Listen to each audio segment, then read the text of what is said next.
ایک کھیل ہے اورنگ سلیماں میرے نزدیک،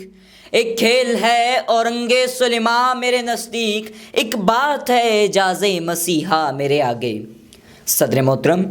انسان اس کائنات کا گل سرسبد ہے، وہ اس کائنات کا مرکب نہیں راکب ہے، وہ اس کائنات کے لیے نہیں بلکہ یہ کائنات اس کے لیے بنائی گئی۔ وہ اس کائنات کو بازیچہ اطفال اور شب و روز کو ایک تماشا سمجھتا ہے، وہ اس کائنات پر اللہ کا نائب اور خلیفہ ارضی ہے، اس یہ کہتا ہے کہ میں تخت سلیمانی جو کبھی ہواؤں میں اڑا کرتا تھا اسے ایک معمولی کھیل سمجھتا ہوں، اور اعجاز مسیح جو کبھی مردوں کو زندہ کر دیا کرتے تھے میرے لیے ایک معمولی سی بات ہے۔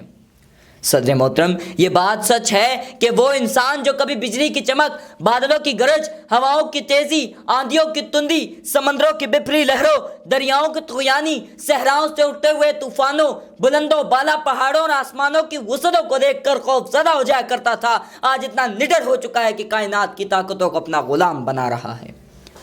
نہ تو زمیں کے لیے نہ آسماں کے لیے، جہاں ہے تیرے لیے تو نہیں جہاں کے لیے۔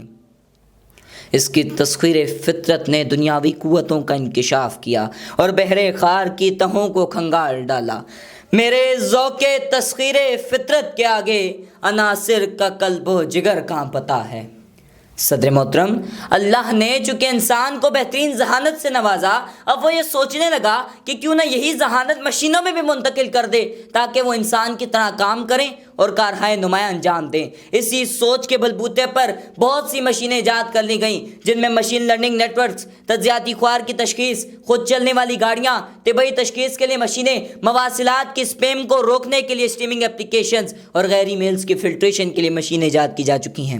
آج کا انسان جدید علوم پر دسترس حاصل کر کے ٹیکنالوجی اور فلسفے کے میدان کو سر کر کے ایک نئی دنیا کی جانب گامزن ہے۔ صدر محترم، اسی شعور ذہانت کے بلبوتے پر 1950 میں ایک سائنسدان الان ٹورنگ نے سوچنا شروع کیا کہ کیوں نہ انسانی ذہانت مشینوں میں تفویض کر دی جائے اور ان سے بھی انسانوں جیسا کام لیا جائے۔ اسی سوچ کی بنا پر کمپیوٹر ایجاد ہوا اور ایک ایسا سافٹ ویئر تیار کر لیا گیا جو انسان کی طرح استدلال کر سکے۔ چنانچہ بہت سی ڈیوائسز بنا لی گئیں جن کی بنا پر آج ہم بیماریوں کی تشخیص کرتے ہیں، ان بیماریوں کے لیے ادویات تجویز کرتے ہیں۔ یہی مصنوعی ذہانت ہے جو روبوٹس کے ذریعے سے مریضوں کو آپریشن کر رہی ہے۔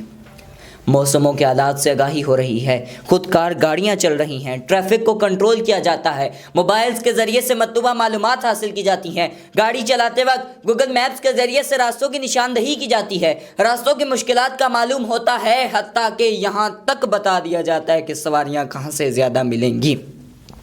تعلیم کے میدان میں جدید سسٹم کے ذریعے سے پرچوں کی مارکنگ کی جاتی ہے، نتائج مرتب کیے جاتے ہیں، زبانوں کو سمجھا جاتا ہے۔ دفاع کے میدان میں انتہائی اہم پیش رفت ہو چکی ہے، روبوٹس آٹومیٹک طریقے سے توپیں چلا رہے ہیں، دشمنوں کی پوزیشنوں کی نشاندہی کی جاتی ہے، ان پر ڈرونز کے ذریعے سے بمبارڈمنٹ کی جا رہی ہے اور ان کی تنصیبات کو چن چن کر نقصان پہنچایا جا رہا ہے۔ آنکھ جو کچھ دیکھتی ہے لب پہ آ سکتا نہیں، آنکھ جو کچھ دیکھتی ہے لب پہ آ سکتا نہیں، محو حیرت ہوں کہ دنیا کیا سے کیا ہو جائے گی۔ صدر محترم، یہی مصنوعی ذہانت ہے جس کے بلبوتے پر آج روبوٹس کھیتی باڑی کرتے ہیں، فیکٹریوں میں کام کرتے ہیں، گاڑیوں کے پرزے جوڑتے ہیں، بینکوں میں کام کرتے ہیں، بڑے بڑے اسٹوروں میں سیلز مین کے طور پر اپنے فرائض انجام دے رہے ہیں۔ غرض کہ دنیا میں کوئی ایسا شعبہ ہی نہیں جس میں یہ مصنوعی ذہانت ہمارے کام نہ آئے۔ صدر محترم، یہی مصنوعی ذہانت ہے، یہ اگرچہ ہمارے لیے مفید ہے،